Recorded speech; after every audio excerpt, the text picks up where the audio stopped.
अध्यक्ष जी, प्लीज। आपने इस महत्वपूर्ण विषय पहलगाम हमला और ऑपरेशन सिंदूर पर मुझे बोलने का मौका दिया। मैं आपका धन्यवाद देना चाहती हूँ। सबसे पहली बात जो मैं कहना चाहूँगी वो यह है कि हमें अपनी देश की सेना पर गर्व है। उनके शौर्य, सामर्थ्य, पुरुषार्थ, साहस, पराक्रम, वीरता और बलिदान को मेरा शत शत नमन। हमारी सेना ने हमेशा मातृभूमि की रक्षा करी है और पूरी तरह समर्पित होकर करी है और इस समर्पण के भाव को हम सदैव अपनी सेना के कृतज्ञ हैं और रहेंगे। सेना हमारा अभिमान भी है और सेना हमारा सम्मान भी है। सभी सैन्य बल और सुरक्षा बल जो वीर गति को प्राप्त हुए, उन्हें हमारी भावपूर्ण श्रद्धांजलि। बॉर्डर पर भारत के जिन नागरिकों ने अपनी जान गंवाई और जो घायल हुए, उन सभी परिवारों के साथ हमारी संवेदना है। पहलगाम की जो आतंकवादी हमला जो 22 अप्रैल को हुआ, वह कहीं ना कहीं भारत की सुरक्षा पर आघात था। जहां एक तरफ सरकार यह कह रही थी कि सब कुछ नॉर्मल है कश्मीर पे, तो कहीं ना कहीं इस सरकार ने नेशनल सिक्योरिटी की कीमत पर कश्मीर में नॉर्मलसी का जो नैरेटिव सेट करने की कोशिश करी। पहलगाम की घटना कहीं ना कहीं उसी का अंजाम भी है। हमारा सवाल सीधे सरकार से यह है कि आखिरकार यह घटना क्यों घटी।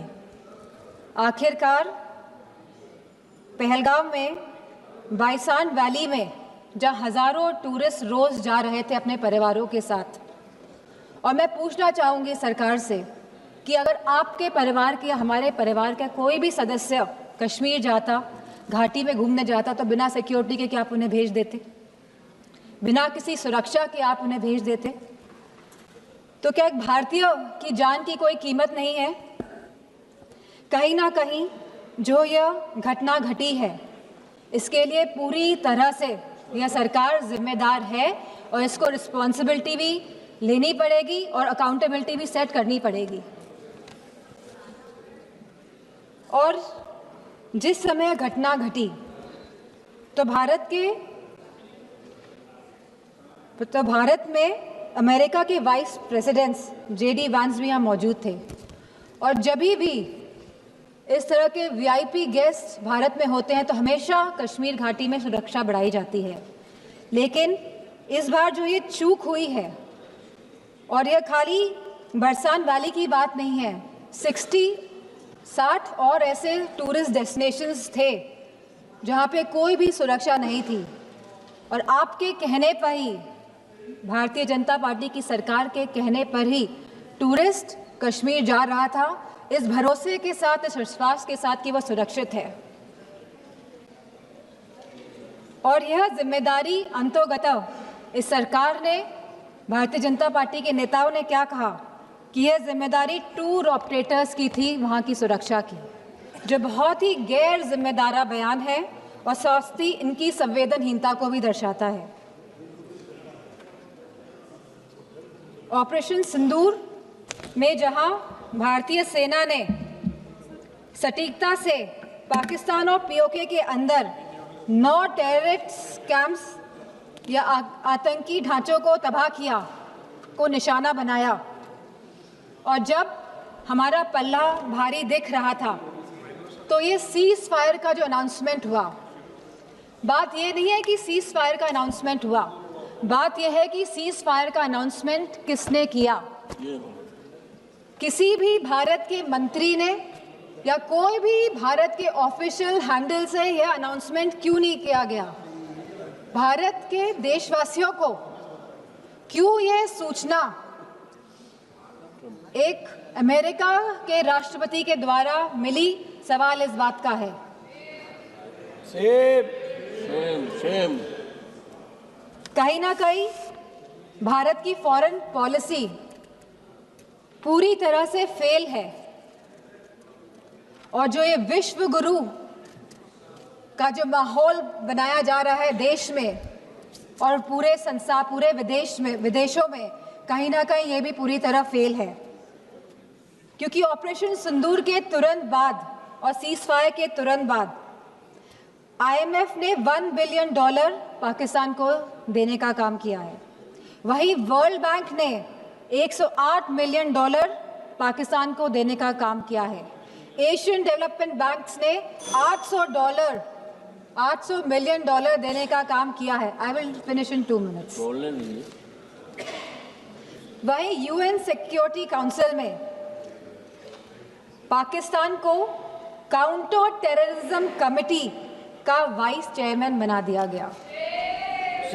यह दर्शाता है कि भारत की फॉरेन पॉलिसी पूरी तरह विफल हुई है। और यही नहीं, पहली बार चीफ ऑफ आर्मी पाकिस्तान का अमेरिका के राष्ट्रपति के साथ लंच करने का न्योता मिला और लंच किया।